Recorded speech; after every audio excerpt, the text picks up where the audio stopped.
In the gentle embrace of dawn, where sea foam kisses the shore and mist dances above the waves, I found my sanctuary. The hidden cove has always been my secret, wrapped in ancient rocks that stand like silent guardians, keeping my truth safe from the world beyond. I remember the first time I came here, just 12 years old, my heart pounding against my chest like a trapped butterfly.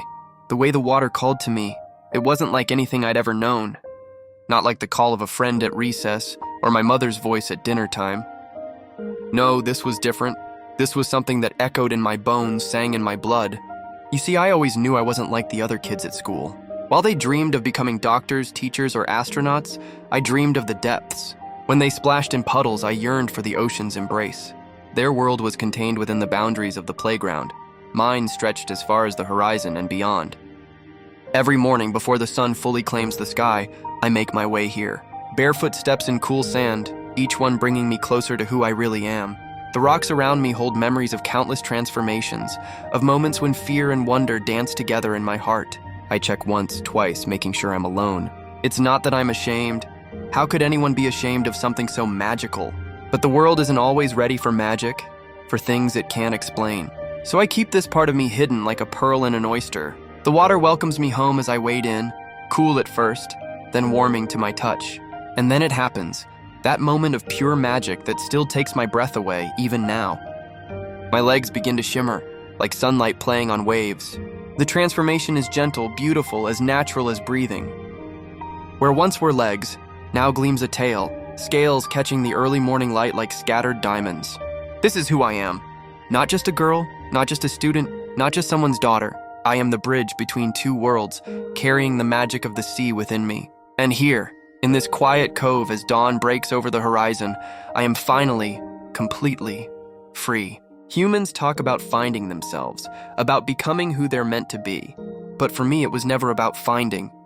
It was about remembering. Remembering who I was all along, even when I walked on land. Because some of us are born with the ocean in our souls, and no matter how far we wander on shore, the tide will always call us home. The water was unusually calm that day.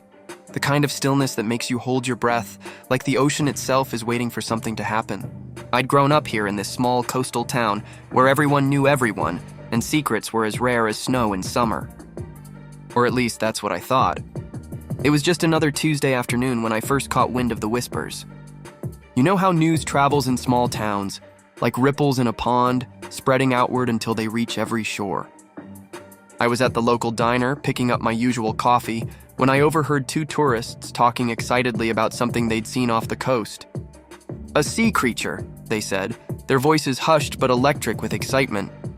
My coffee nearly slipped from my hand when I heard old Joe, the fisherman who'd been working these waters longer than I'd been alive, chime in.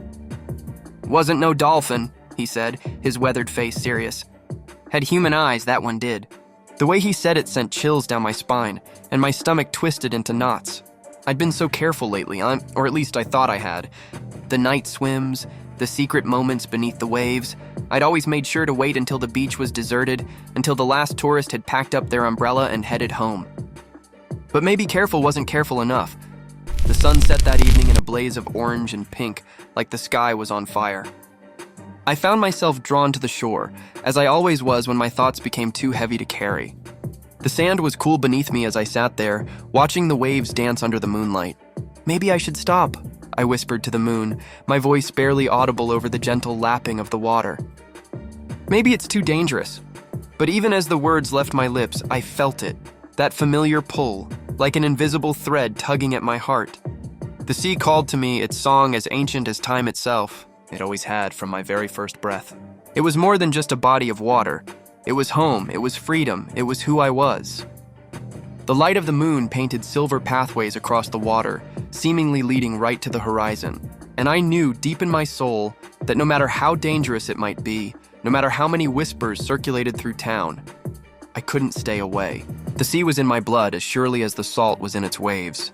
Sometimes the greatest risk isn't in being seen, it's in denying who you truly are.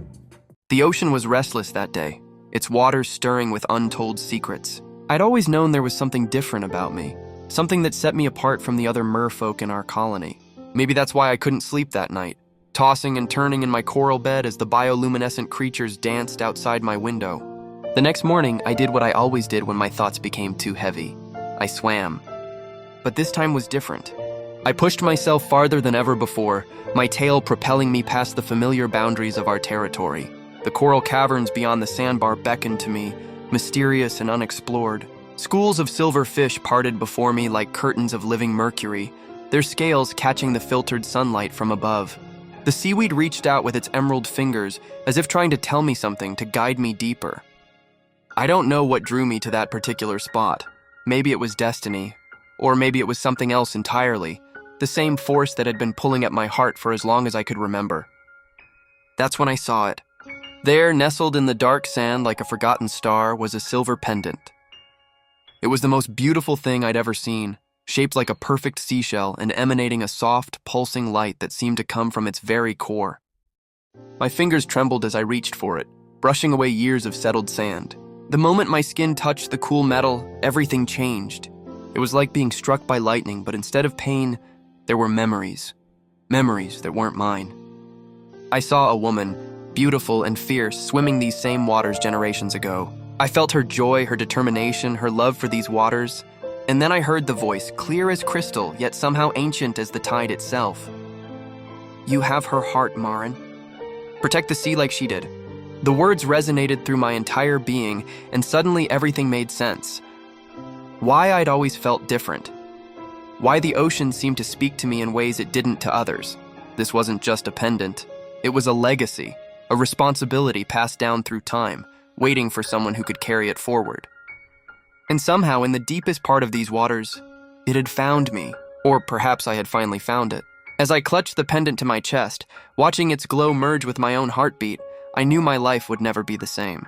The secrets of the deep had chosen me as their guardian, and I was ready to answer that call, whatever it might mean. Because sometimes the deepest part isn't in the ocean. It's within ourselves, waiting to be discovered.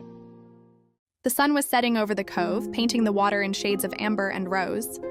I sat there, as I often did, letting my toes dangle in the gentle waves. The pendant around my neck felt heavier than usual, like it knew something was about to change. I'd gotten pretty good at keeping my secret by then. Every morning before school, every evening after homework, this was my private time, my ritual. No one had ever caught me, or so I thought. Then came that Tuesday evening. The air was thick with salt and secrets when I heard footsteps behind me. My heart nearly stopped when I turned to see Lily standing there, her curly hair wild from the sea breeze. I know your secret, she said quietly. I saw you that day in the water. I froze. Everything inside me went still like the ocean on a windless day. I felt like the tide had gone out, leaving me exposed, vulnerable. All those careful months of hiding, of swimming only when I was sure I was alone, gone in an instant. But what happened next changed everything. Lily didn't run away screaming. She didn't pull out her phone to record me or laugh at my strange secret. Instead, she did something completely unexpected. She sat down beside me, her eyes full of wonder. I think it's beautiful, she whispered, and those 3 words broke something open inside me. For the first time since that strange day when I discovered what the pendant could do, I didn't feel like a freak. I didn't feel alone. The words started pouring out of me like a spring tide. About how I'd found the pendant in Mom's old jewelry box, about the first time it had transformed me in the water, about the fragments of memories that came with each swim, memories that felt like they belonged to my mother.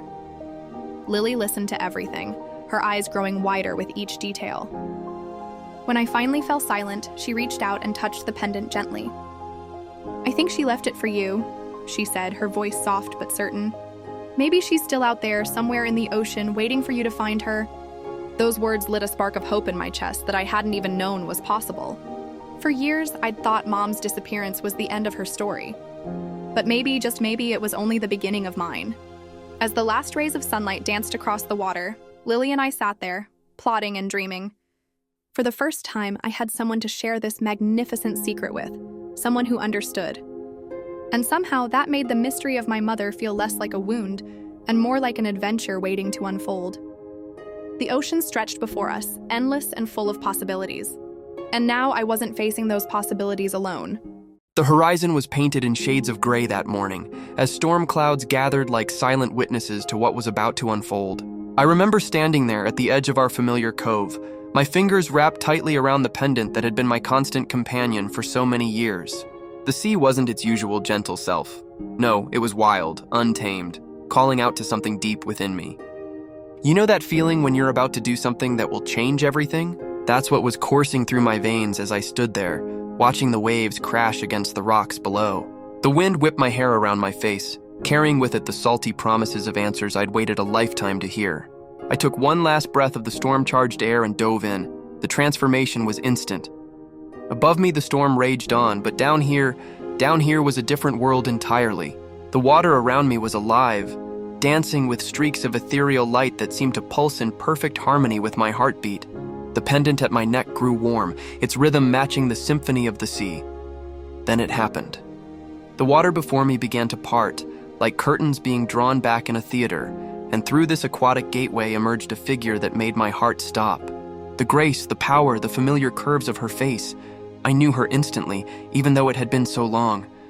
"Maren," she said, her voice carrying through the water as clear as a summer breeze. "My brave girl." My mother. After all these years, my mother. I couldn't tell if I was crying. How could you in the middle of the ocean? But my heart was overflowing as we embraced, suspended there in the depths that had kept us apart for so long. The water around us sparkled like 1,000 stars had decided to go swimming. "I couldn't come back until you were ready," she whispered, her words carrying the weight of years of waiting. And now finally you are. That night, as the storm clouds parted and the moon reclaimed its place in the sky, I lay in my bed knowing everything had shifted. The world was the same, but I was different. The secret I'd carried wasn't just mine anymore, it was my legacy, my destiny. I wasn't just Maren, the girl with the mysterious pendant and too many questions. I was something more now, a guardian of the sea, keeper of its secrets, protector of its depths. And finally, I understood why the waves had always felt like home. Sometimes the biggest changes in our lives come not with a bang, but with a gentle ripple that grows into a wave. My wave had been building for years, and now at last it had crashed onto the shore of my destiny. The sea had always been my mother. Now I knew why. And this was just the beginning of my story.